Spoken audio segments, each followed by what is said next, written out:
عليكم ورحمة الله وبركاته. الحمد لله رب العالمين والعاقبة للمتقين ولا عدوان إلا على الظالمين. أشهد أن لا إله إلا الله وحده لا شريك له وأشهد أن محمدًا عبده ورسوله. اللهم صل على محمد وعلى آل محمد كما صليت على إبراهيم وعلى آل إبراهيم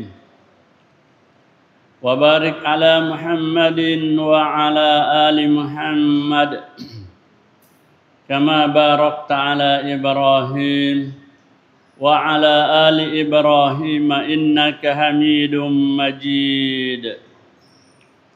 أيها الناس أوصيكم وإياي أولا بتقوى الله فإن الله مع الذين اتقوا والذين هم محسنون. Kaum muslimin dan muslimat sedang jamaah, alhamdulillah kembali kita bersyukur dan memuji Allah Subhanahu wa taala. Betapa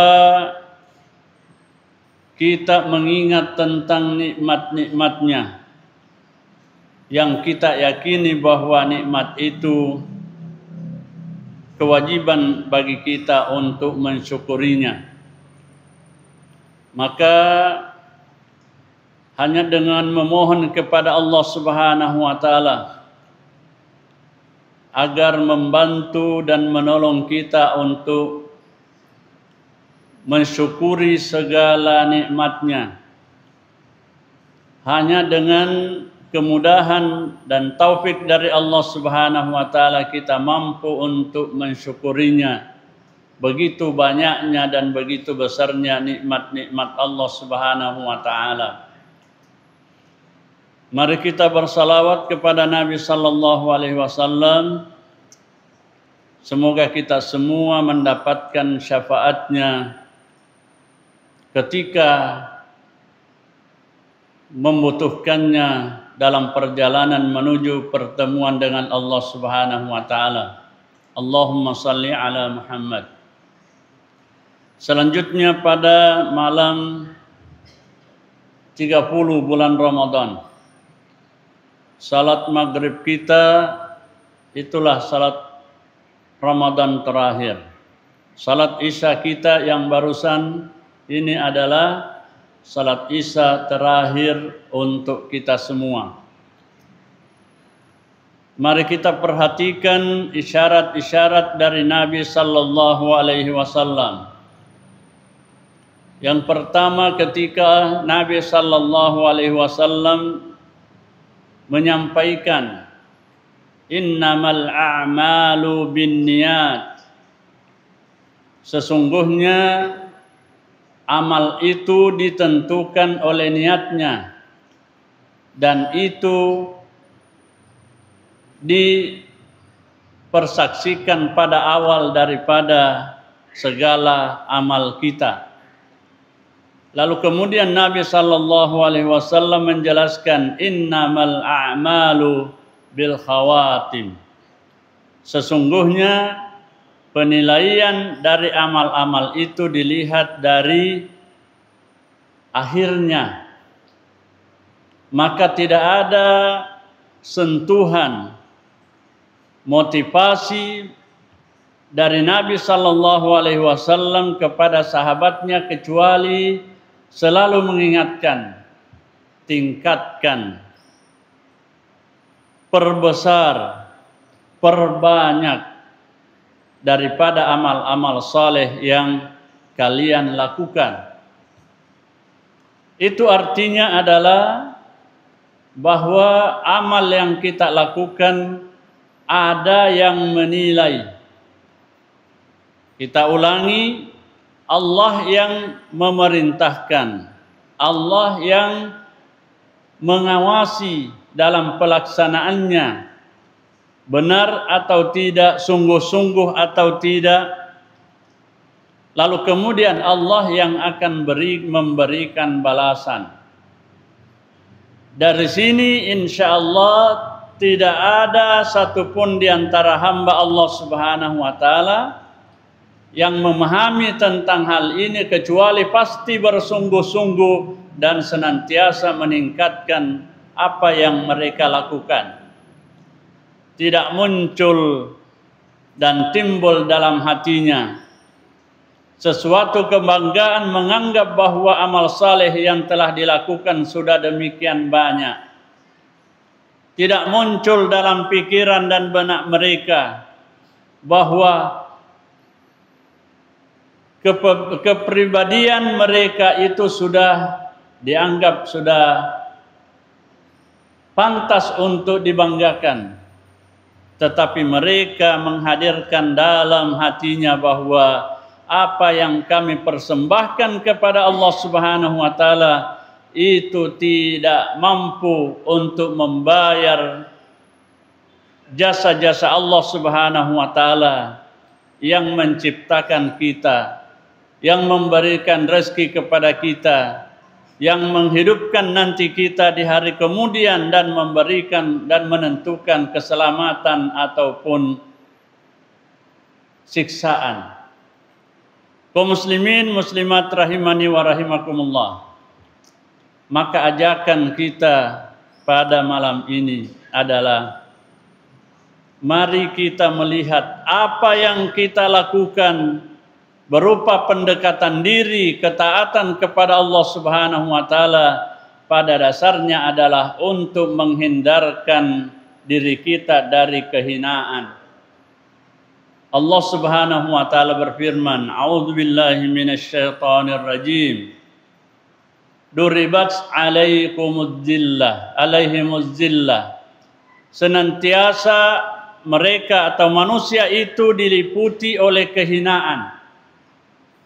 Nah, ini pernyataan Allah semuanya.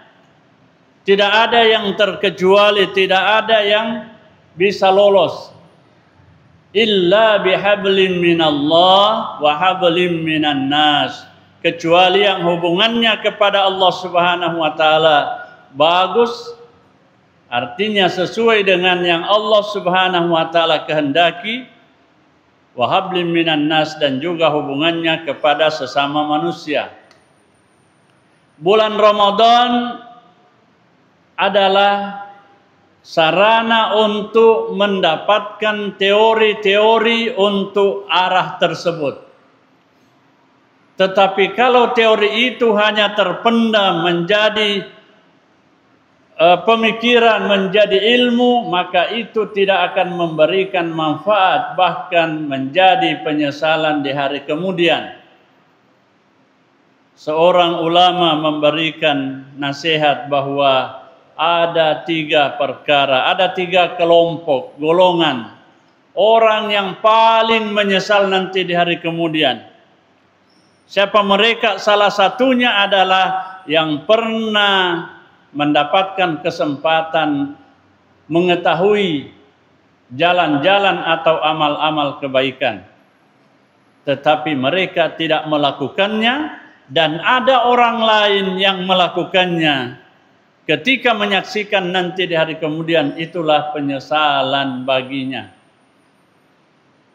Maka ya, mari kita perhatikan apa yang kita telah dapatkan di bulan Ramadan. Harus kita upayakan. Sasarannya bagaimana perbaikan hubungan kepada Allah Subhanahu wa Ta'ala. Yang pertama adalah kita harus meyakinkan dalam hati bahwa kita yang butuhkan Allah Subhanahu wa Ta'ala dan Allah tidak butuh tentang kita. Sininna nasurangengi puang Allah Subhanahu wa Ta'ala li sumaleng ada cengenal lauridi. Tania lauri puangi. Aga butina bahwa manusia sepakat pun satu dunia untuk kafir kepada Allah Subhanahu wa taala tidak mengurangi kerajaannya, kekuasaannya Allah. Begitu pula sepakat untuk taat kepada Allah Subhanahu wa taala itu tidak akan menambah kekuasaan dan kemuliaan Allah Subhanahu wa taala. Berarti kalau demikian semua yang Allah perintahkan adalah untuk kepentingan manusia dan semua yang Allah Subhanahu wa taala larang adalah untuk penyelamatan diri manusia tersebut. Kaum muslimin muslimat rahimani wa rahimakumullah, maka yang pertama kita seharusnya selalu berdoa dan meyakini bahwa kita tidak punya apa-apa, kita tidak punya pengaruh sedikit pun kalau bukan karena Allah Subhanahu wa taala. Maka sandarkan diri kepada Allah Subhanahu wa taala. Allah Subhanahu wa taala akan menjadikan kita sebagai hambanya yang dicintainya, yang mencintainya, sehingga tidak ada sedikit pun kekhawatiran baik tentang dunia dan juga begitu pula untuk urusan akhirat. Allah yang akan menyelamatkan, Allah yang akan memberikan bimbingan sampai kepada ketentuan pertemuan dengannya. Kita perhatikan Allah Subhanahu wa taala berfirman, Ya ayyuhan nas antumul fuqara'u ilallah. Wahai manusia, kalianlah yang butuh Allah, kalian yang fakir kepada Allah Subhanahu wa taala. Wallahu huwal ghani, Allah maha kaya, Al-Hamid lagi maha terpuji. Artinya apa? Manusia ketika mendapatkan kesulitan bagaimanapun beratnya, mendapatkan ujian bagaimanapun susahnya, mempunyai keinginan dan kebutuhan yang sangat atau yang tidak terbatas, maka disitulah pelihara hubungan kepada Allah Subhanahu wa taala. Berbaikanlah dengan Allah Subhanahu wa taala. Carilah keridaan Allah Subhanahu wa taala. Kenapa? In kana laka hajah. Kalau kalian punya kebutuhan yang banyak, walaysa laka qudra, tidak punya kemampuan untuk memenuhinya, maka ingat dan yakinkan, fa innalaka rabban, bagimu ada Tuhan. Ada Allah Subhanahu wa taala. Lahu qudrah, dia mempunyai kekuasaan. Dia mempunyai segalanya. Walaysa lahu hajah, dia tidak punya hajat tentang apa yang akan diberikan kepada manusia. Itulah sehingga untuk memperbaiki hubungan kepada Allah Subhanahu wa taala banyak berdoa. Minta kebaikan dunia dan minta kebaikan akhirat. Kebaikan dunia mengutamakannya berarti ancaman tidak mendapatkan sesuatu di akhirat.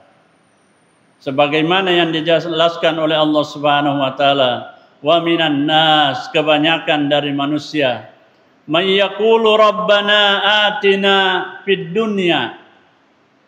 Ya Allah, berikanlah kami di dunia ini kebaikan untuk hidup di dunia, kesenangan hidup di dunia. Kalau hanya sampai di situ, kata Allah Subhanahu wa taala, wa ma lahu fil akhirati min khalaq. Di akhirat nanti dia tidak punya bagian. Maka Allah Subhanahu wa taala mengajarkan bagaimana bahagia di dunia, bahagia di akhirat. Faminhum may yaqul, sebahagian di antara mereka ada yang berdoa, Rabbana, wahai Tuhanku, atina fid dunya hasanah, berikan kami kebaikan untuk hidup di dunia, wa fil akhirati hasanah, kebaikan untuk keselamatan kehidupan di hari akhirat. Wa qina azabannar, dan yang lebih penting jauhkan kami dari siksaan api neraka. Kemudian yang kedua, hubungan kepada Allah Subhanahu wa taala agar supaya baik, artinya tersambung. Kita menginginkan Allah dan Allah memperhatikan kita, adalah membiasakan atau menanamkan, dan modal ini ada modal di dalam bulan Ramadan dengan puasa kita untuk bertakwa. Dan takwa itulah yang akan melahirkan hubungan yang baik.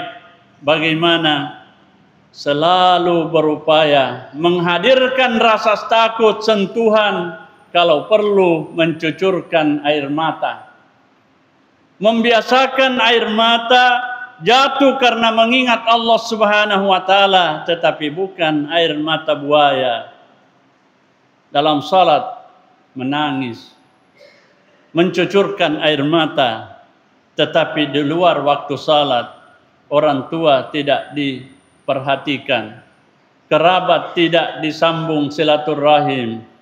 Allah Subhanahu wa taala, ya, kalau ada kesempatan menghadiri salat jamaah dan seterusnya, padahal dia sudah menangisi ketika sentuhan itu ada pada dirinya. Yang ada adalah yakinkan, meneteskan air mata karena takut kepada Allah Subhanahu wa taala itu jauh lebih dahsyat dibanding daripada air laut atau lautan yang penuh dengan air. Dikatakan bahwa bikharud dunya, airnya laut dunia atau lautnya dunia, la tudfi'u jamratum minan nar, tidak mampu memadamkan satu saja kayu bakarnya neraka.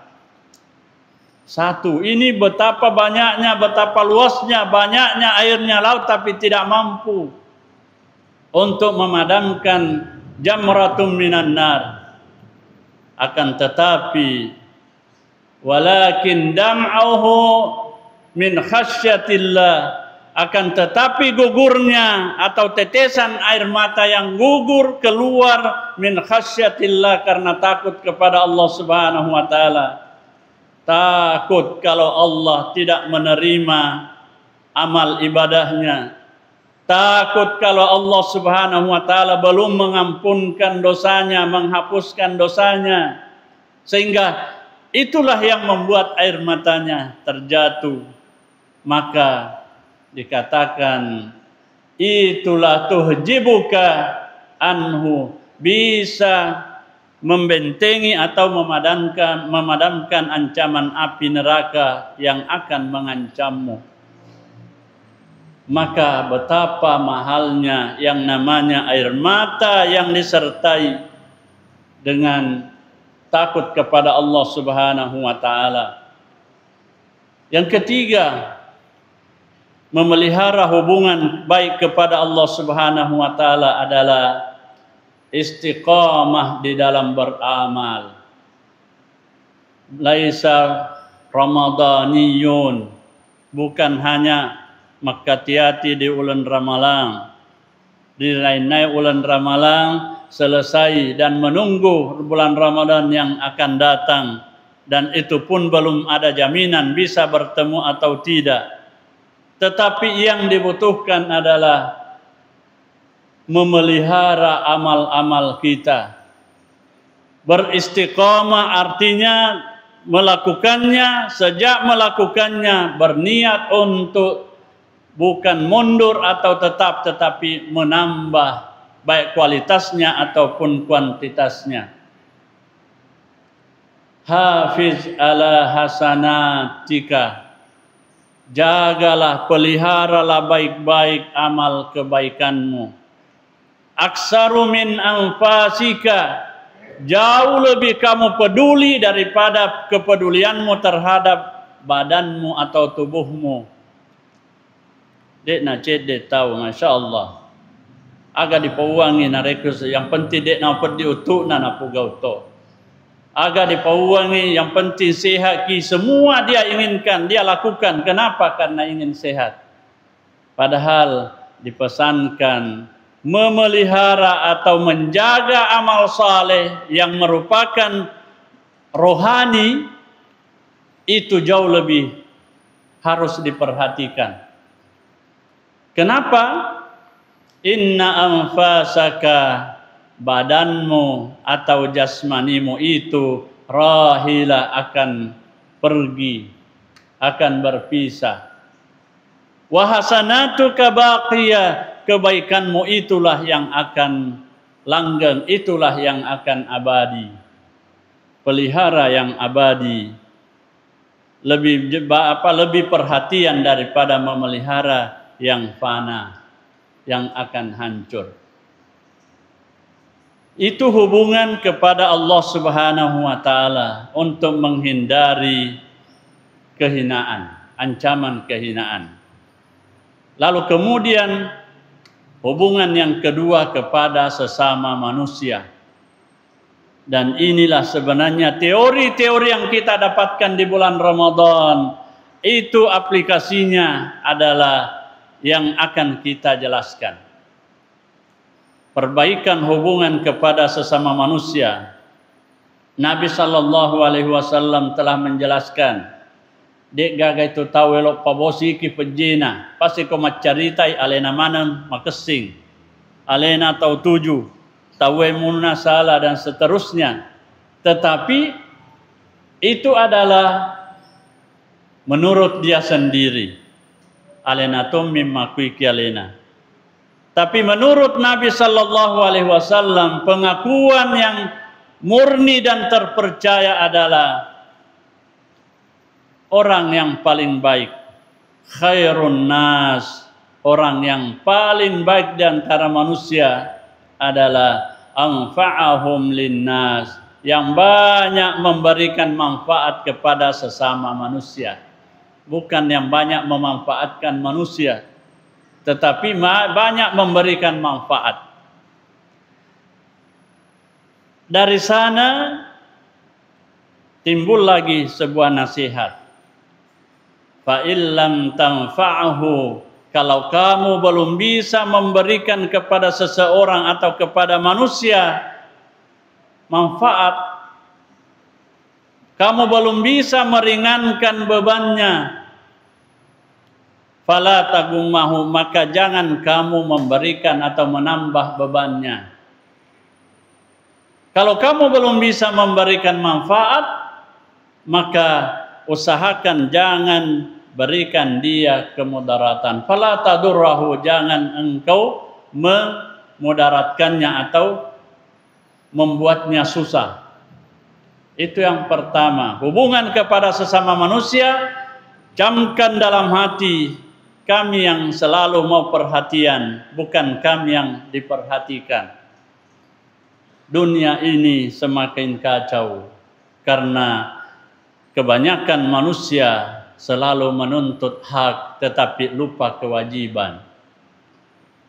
Tak usah jauh-jauh, di dalam masjid saja susah untuk kompromi, susah untuk ketemu. Karena selalu ada yang maunya, saya tidak bisa kipas angin, maka matikan saja karena ini contoh ya, contoh misalnya. Kenapa tidak ada? Oh, karena saya tidak bisa, tidak cocok kipas angin, saya cari tempat yang ini. Karena yang lain pasti butuh, pasti ingin.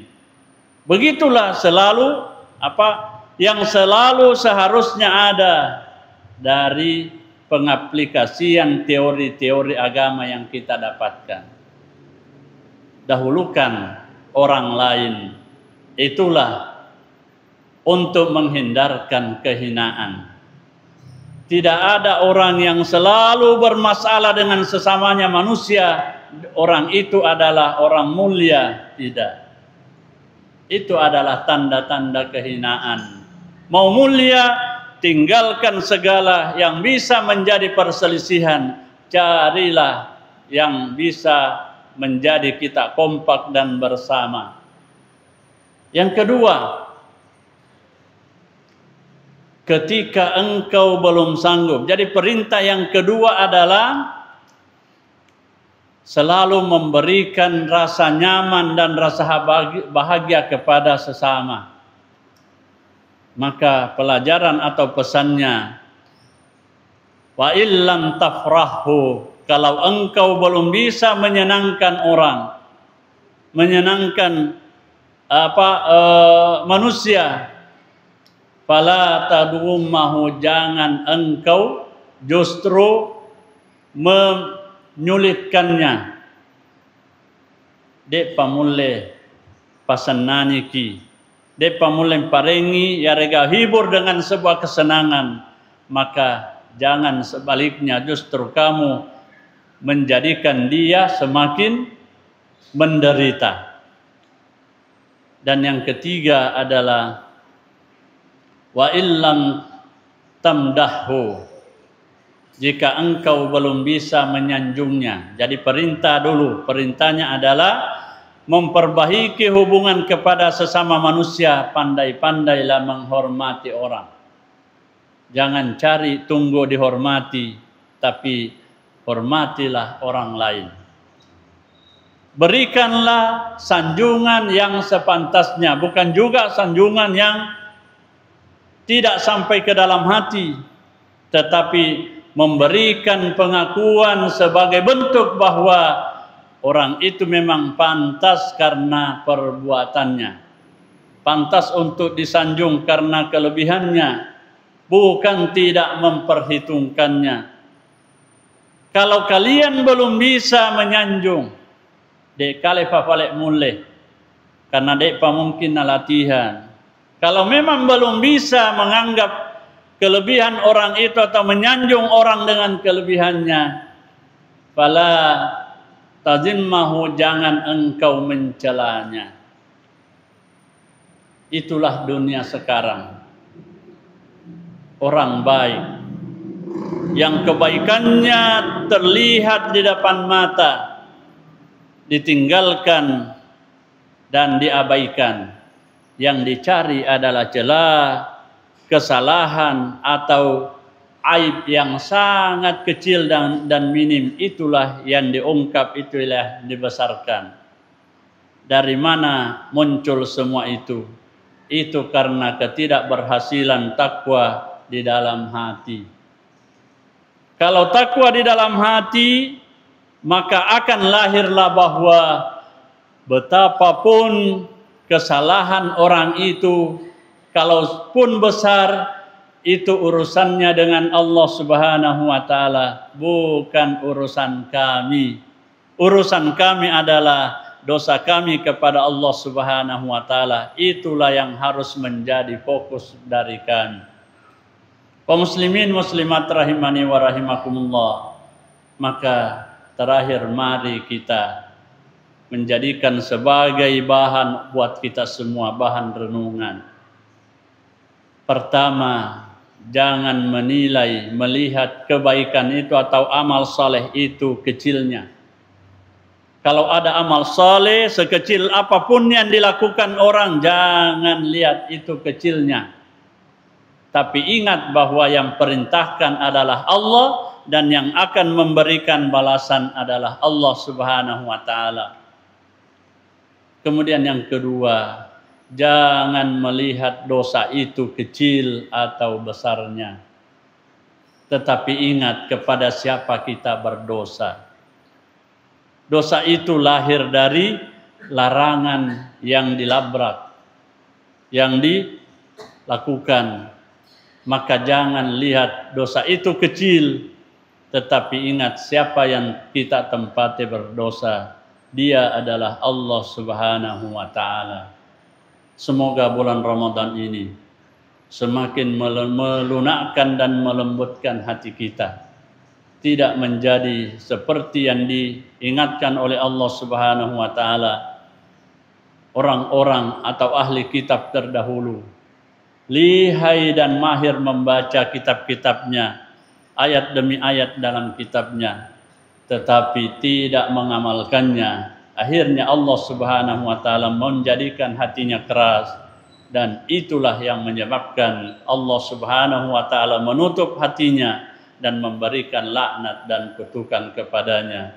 Kita semua berlindung dari Allah Subhanahu wa taala dari apa yang telah diancamkan, dan kita berharap semoga Allah Subhanahu wa taala senantiasa menanamkan rasa takut dalam hati kita sehingga perintah-perintah Allah Subhanahu wa taala mudah untuk kita lakukan. Menanamkan rasa takut di dalam hati kita sehingga segala larangan-larangan Allah Subhanahu wa taala mudah untuk kita jauhi, untuk kita tinggalkan. Ja'alani Allah wa iyyakum minal amilina wal faizin wa adkhalani wa iyyakum bil jannati wan na'imil muqim. Subhanakallahumma wa bihamdik asyhadu an la ilaha illa anta astaghfiruka wa atubu ilaik. Hadanallahu wa iyyakum ajma'in. Wassalamu alaikum warahmatullahi wabarakatuh.